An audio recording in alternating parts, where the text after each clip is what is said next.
to our baby boy. Your papa and I love you more than you will ever know, and the time we spend together is truly priceless. Whether it was the global pandemic or being parents for the first time, we couldn't imagine missing out on your first, so we decided to leave our jobs and go on an epic adventure through Mexico and Central America. We hope this trip helps shape you into a person that is accepting of all people and cultures, guides you to be open to new experiences, understands that life isn't about the materials you own, but the experiences you have, and gives you something to look back on and say, I had a pretty cool childhood.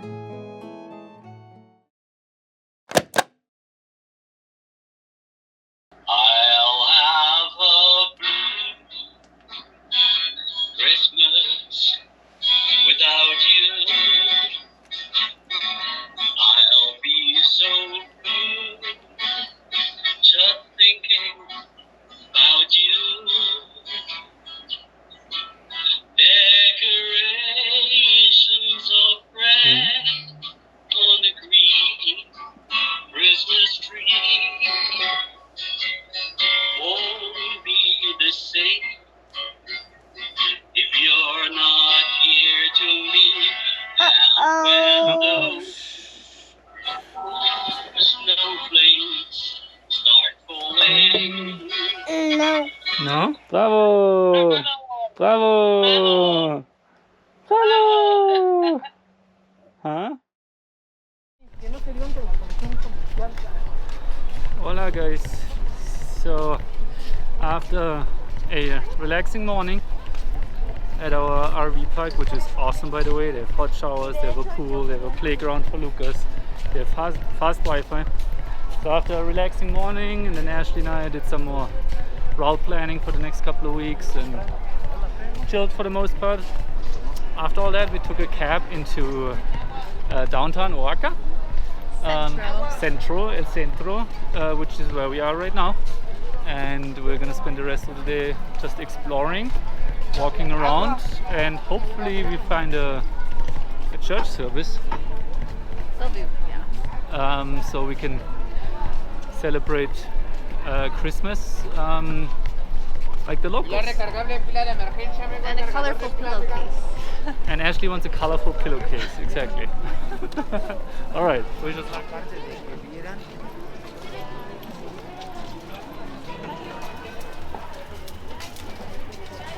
So we found another market that we're strolling through, checking out some stuff. Fingers crossed, I found a pillowcase. So we're waiting for Ashley to Yes, pick out her pillowcase, right? And then Lucas saw this little girl with this plastic bag full with some goodies, and he was trying to reach for the plastic bag, so the little girl stopped and let Lucas reach into it. So he took out whatever was inside, stuffed it in his mouth, and he was chewing a little bit on it. I was wondering at that time what it was. I thought some chocolate goodies or whatever. Well, he was chewing around on it, and he spit it out, and he put whatever he spit out in my hand. You want to see what it was? Well, I guess Lucas just had his very first cricket. Bye bye guys. Yeah, Merry Christmas Eve. So we are in a bar. We found a nice calm bar. It's kind of like an art gallery also. We're getting a couple drinks while we're waiting for a taxi. And basically today we just kind of walked around town. We went to a couple churches. We saw part of a mass. Lucas was yelling, so we ended up leaving. And then we grabbed a snack at a restaurant. And Lucas made friends with a nice family, and their kids were dancing with him and stuff, and it was really sweet and fun to watch. And yeah, it just reassures us that we're doing the right thing and all is well. So Merry Christmas Eve, and we'll see you in the morning.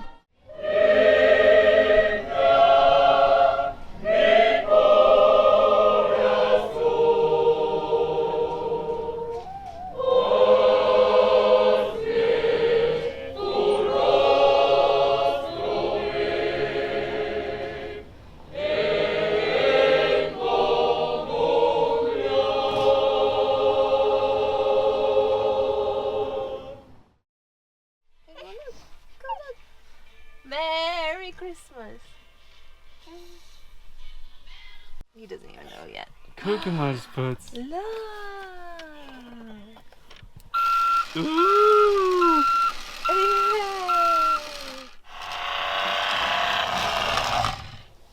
Is it cool? What do you think? You want to come up here? Okay, warte.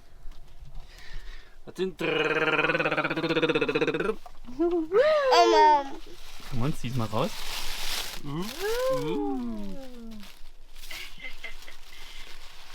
No. Was ist I know das? I see the paper. Guck mal, was ist das? What's inside? Okay, Dankeschön. No, he says no to the paper. No to the paper. Achtung, oh, und? Drück's runter. Drück's runter. Wow. Cool. Und jetzt? Wow. Yeah. No. Wow. You Wow. know what to do. Good.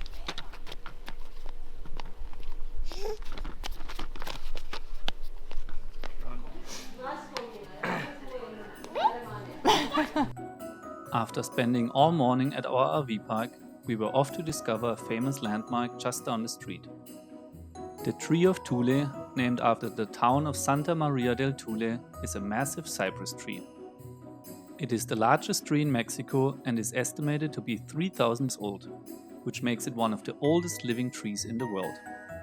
Because it is so famous, there were long lines to get tickets, so we did not actually see it from up close. So, we explored the small town with its markets and local eateries. When strolling down the street, Lucas randomly walked into this butcher shop, and we started to talk to the owner. Completely unexpected, he invited us to his backyard family Christmas celebration. We stayed there for hours, talked, laughed, had drinks, and got to meet everyone. It was such a random but fun experience which we will never forget and are very grateful for.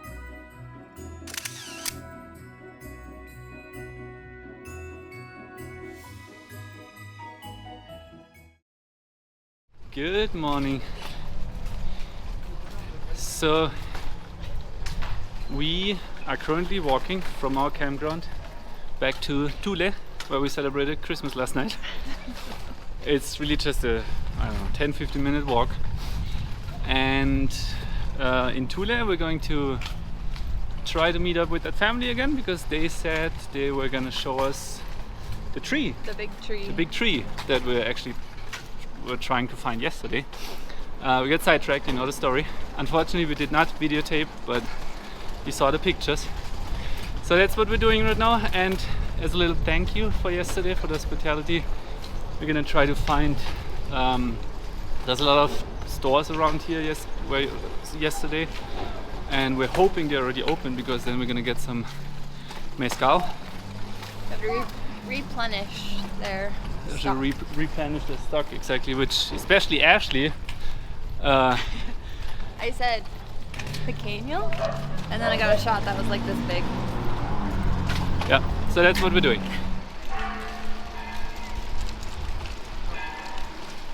Alright, got the bottle of Mescal, we hope it's a good one. Now off to finding the house, and we'll see if they're there.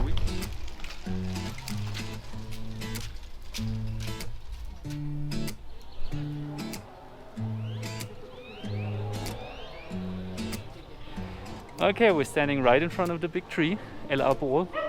Hugo, the guy who owns the house where we spent Christmas yesterday, he's actually trying to get us in for free. Seems like he knows a few people here. Helps that you have a local by your side. If we don't get in for free, it's 20 pesos a person, so it's not gonna break the bank, but free is always better. Anyways, Hugo is coming with us, and he's showing us around, showing us the tree.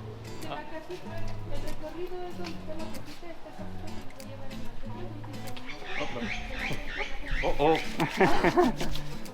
Buenos días. Yo vengo con ellos. The name.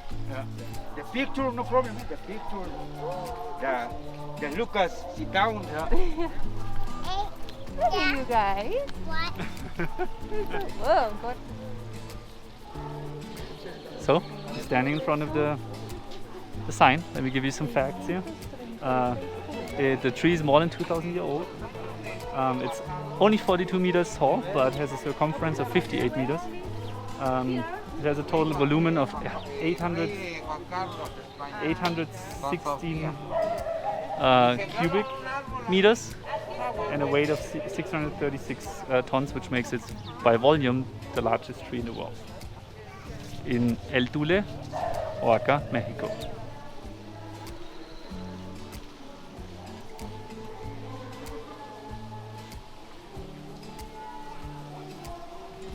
Walking around the tree, Ugo just told us that the legend is that there used to be a lake here, and the reason why the tree grew so big and tall was that it absorbed all the water from the lake, and it was able to grow that big over more than 2,000 years. Because it is really the only tree around here, so the legend makes sense. Come in, Lucas. All artisanal toys. All. So now Hugo brought us to one of his friend's restaurants. We're gonna have some breakfast with some beer.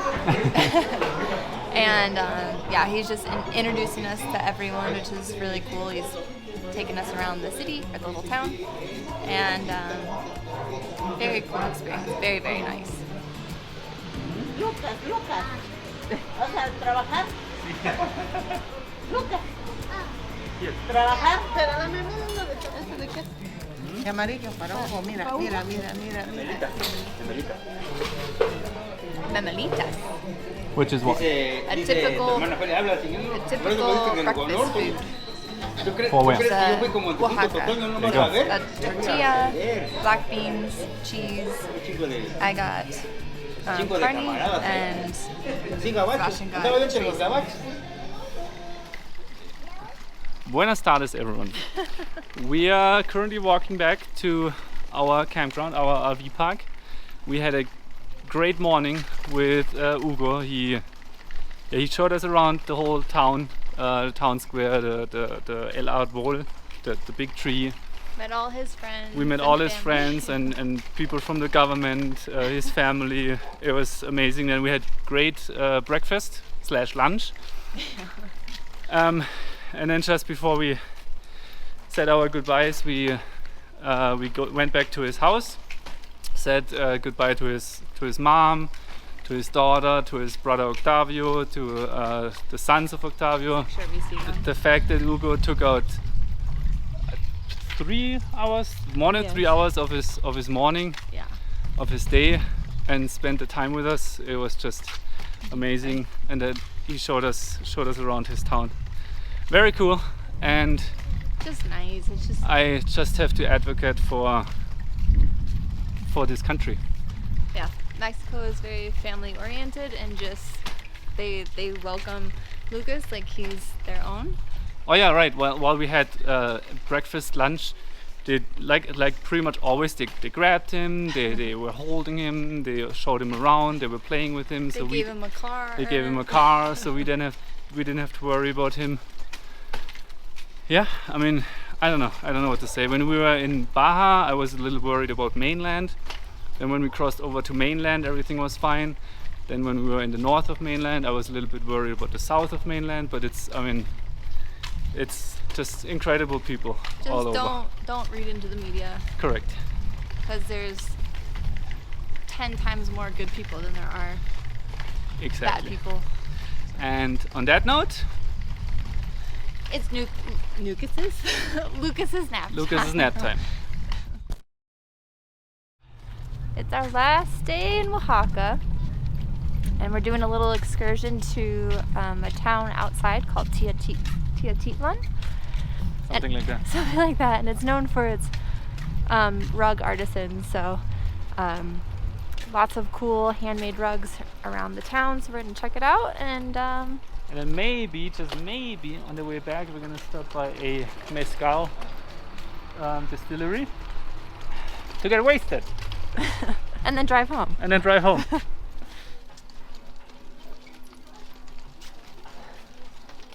A lot of rocks here. Different patterns, different colors. Lots of rocks.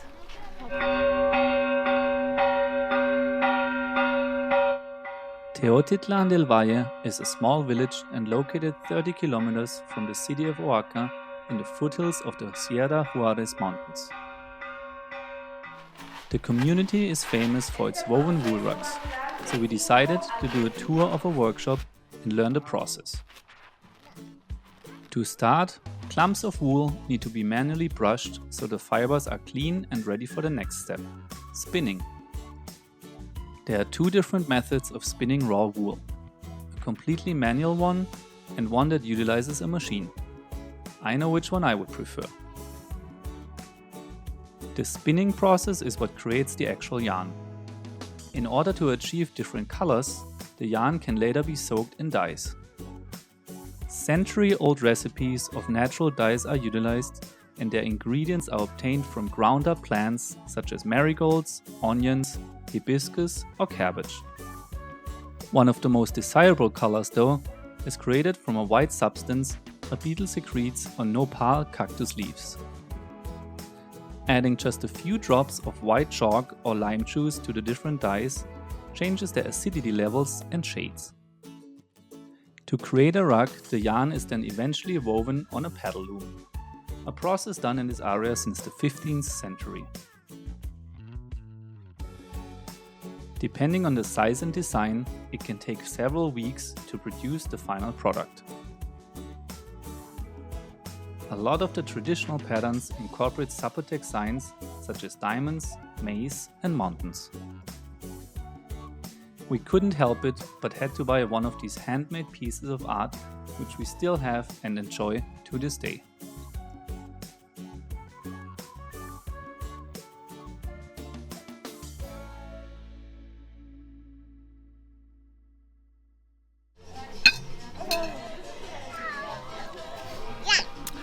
So we're back in our town.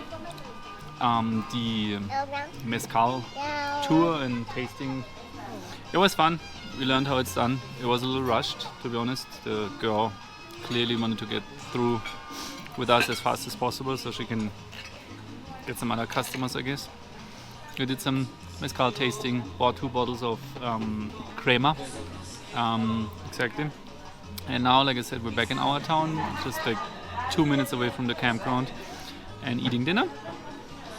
And then tomorrow morning we're gonna pack up and leave early to our next destination, San Jose del Pacifico. Good night, everyone.